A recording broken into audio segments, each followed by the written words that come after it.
L'Ukraine vinicole. L'Ukraine est un pays vinicole avec une longue histoire, avec ses essors et ses chutes, avec ses propres variétés exclusives des raisins et ses vins. Presque tout le territoire de l'Ukraine a une zone de climat continental tempéré. Sur le côté du sud de la Crimée, s'est créé le climat similaire au type méditerranéen subtropical. La zone des sols correspond à 3 zones naturelles: les forêts, la steppe et la steppe boisée. Grâce aux conditions climatiques, la vinification est bien avancée dans les territoires du sud d'Ukraine. Il y a 3 principales régions viticoles. La région la plus méridionale est Transcarpathie, qui est protégée contre les cyclones froids par les montagnes des Carpates, le sud continental de l'Ukraine et la péninsule de Crimée. En général, les vignes ukrainiens poussent sur la superficie 180 hectares.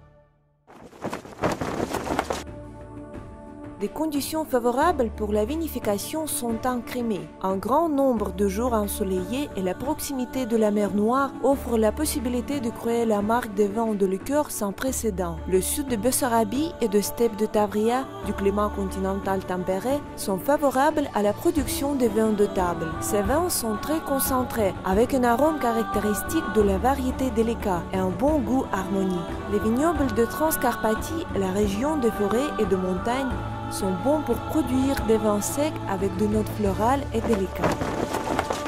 L'Ukraine a mis au point une base scientifique et technique dans le domaine de la viticulture et la vinification, l'Institut national Magaraj et l'Institut de Taïrov.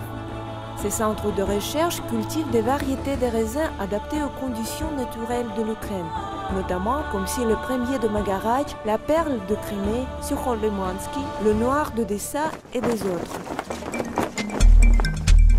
L'histoire de la vinification en Ukraine remonte au VIe siècle avant Jésus-Christ. Les Grecs qui se sont installés dans les terres de la mer Noire, les premières ont planté les ceps de vigne qui ont donné des récoltes qui n'ont pas été pires que dans la Grèce. Au Xe siècle a eu lieu un fait curieux historique. Le moment où les nations de l'Europe de l'Est ont confronté à un choix de la religion, c'est le vin qui a contribué de choisir le christianisme pour puissant État par Prince Vladimir le Grand de Kiev. Parce que la foi de Mohammed interdit de manger du porc et boire de vin. Le prince a dit: dans la Russie, il y a un plaisir de boire, sans cela on ne peut pas être, et a adopté la foi byzantine, où pendant la cérémonie, la consommation de vin est obligatoire. Au XIIIe siècle, la Russe de Kiev a été complètement dévastée par les Mongols tatars, et la région des raisins s'est transformée en région désertique. Ni royaume lituanien ni polonais, qui avec le temps ont annexé ces territoires, n'ont pas pris en charge la culture du vin. Le début de la période moderne de l'histoire de la vinification de l'Ukraine est la fin du XVIIIe siècle et est associé au nom du prince Lev Golitsyn.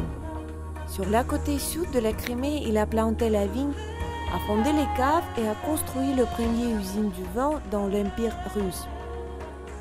La vinification s'attend à pas de géant dans le sud de l'Ukraine. Des vins faits à partir de raisins ukrainiens ont gagné à plusieurs reprises aux expositions internationales, ont remporté des prix dont le plus élevé a été Grand Prix à l'exposition universelle de 1900 à Paris. Le développement de la viticulture en Ukraine a été suspendu pendant la guerre civile en 1917-20 et à la Seconde Guerre mondiale. Dans l'après-guerre a eu lieu la prochaine vague de la vinification en Ukraine, à la suite duquel les vignes de la République ont occupé la 3e place d'après les surfaces et le second d'après la production de vin.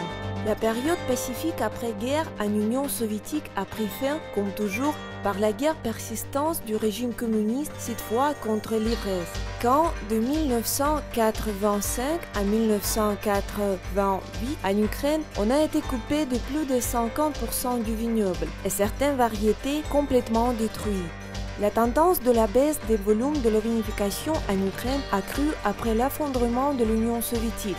Lors, les liens économiques entre la République soviétique ont été brisés.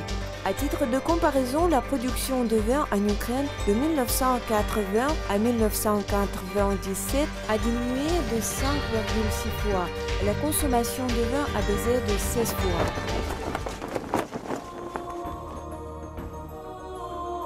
Mais avec le développement progressif de la vinification en Ukraine commence une nouvelle renaissance. Aujourd'hui, le vignoble a presque atteint sa plus grande taille d'avant la crise. Le marché fait son travail. La liste des viticoles puissants d'État comme Massandra et Nouveau Monde, reconstituée par de viticoles privés comme Coloniste, Chabot, les vins de Gouliv, les vins de Trubetskoy, Inkerman et d'autres. Maintenant, la vinification ukrainienne vient dans une nouvelle phase de développement. Chaque nouvelle année, on plante une nouvelle variété de vignes.